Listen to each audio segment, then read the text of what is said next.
Hi, so today I wanted to go ahead and talk to you about what you need to do to prepare yourself for your clinical phone call with Magellan and those or other insurance companies when you're trying to get services for your client. The major focus of this one is going to be to the Magellan call for your behavioral health intervention services to get units or time sessions for your BHIS clients. Earlier we spoke about what BHIS services entails and who provides those services and how we provide the services. So this is just to get prepared for the phone call. So initial call, what you're going to want to have though is you're going to want to have your clinician's name and the agency, the BHIS provider, the community provider, group provider. So you're going to want all that information and know that. The client's name, Medicaid number, the parent or legal guardian, and telephone number, date the assessment was completed. If there was previous BHIS services, you're going to want to know about those BHIS services. You're going to want to know your Axis 5 diagnosis and a description of why the client needs BHIS services. Now you're also going to want to know about the behaviors that are present. You're going to want to have ready your comprehensive assessment in front of you, so you'd be able to know these answers. You're going to need the Chi Distress Score, GAF score off the Axis 5 are important to know. Have other services been recommended and how the client and family have been compliant, and what is their participation level? Do you feel like this is going to benefit the family? You need to know how many months of authorizations. Be ready to justify this. You're not going to automatically get 6 months at 1 hour, 1 hour. You're going to want to justify why you are requesting that amount of units for that particular service. And also be ready to know natural supports of the family. This could be the therapy, medication, extracurricular activities, psychiatrist, so any kind of natural supports that the family may have.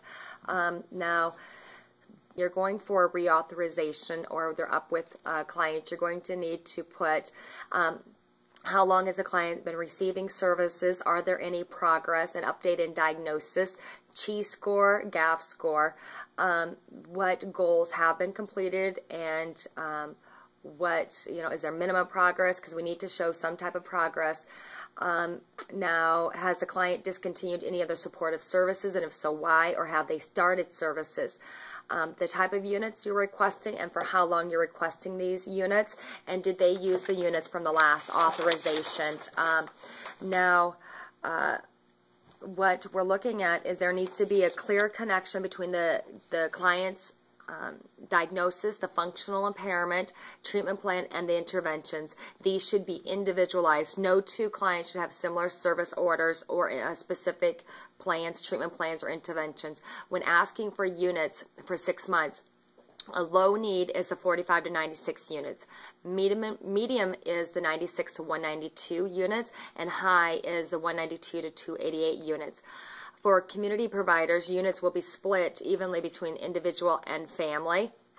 Best practice is effective treatment of a 3 to 6 year old child is to concentrate on family units. There will rarely be individual or group units authorized for this age group.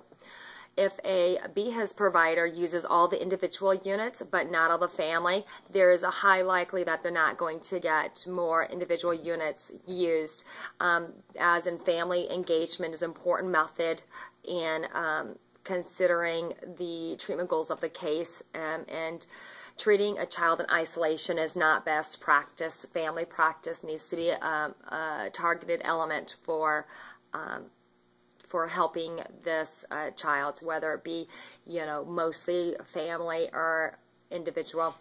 When requesting group units, be prepared to discuss the format of the group, how many days a week it meets, how many hours, and the curriculum used. An outline of the group may be requested by the care manager, so be prepared for that if you have asked for group sessions.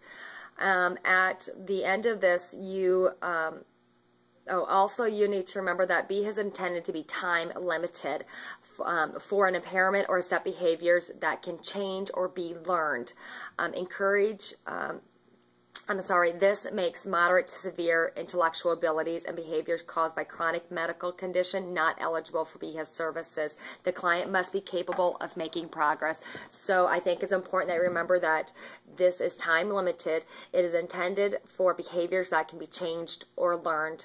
And we are going to see a lot of changes hopefully in that first year by your fourth authorization. Getting any for that, any more for a fourth authorization is going to be really difficult because the minimal change is so low that you're going to want to look at other supportive services that the family may be involved in, such as therapy, medication, those other different community-based, possibly a waiver program they could qualify for. So make sure that you're discussing these with the family if you're seeing significant behaviors early on, as many of the programs might have wait lists for this. And let's see, I think that's it. If you have any other questions about your clinical phone call, the other thing you're going to want to remember is if you get denied, you have the opportunity to appeal the denial. They will send a denial to you, usually by email, and you can ask for a clinical review. The clinical review, though, is only to go over any information that you did not have present during your initial authorization. So you can't just talk to psychiatrists to appeal it. The appeals is actually when you get a denial letter, the family and you can do an appeals process that within the first 30 days. So the clinical review is just for within 24 hours. There is new significant information that needs to be looked at with at possibly getting authorization for this client. So that is it. Any questions, go ahead and email me or give me a call. Thanks. Bye.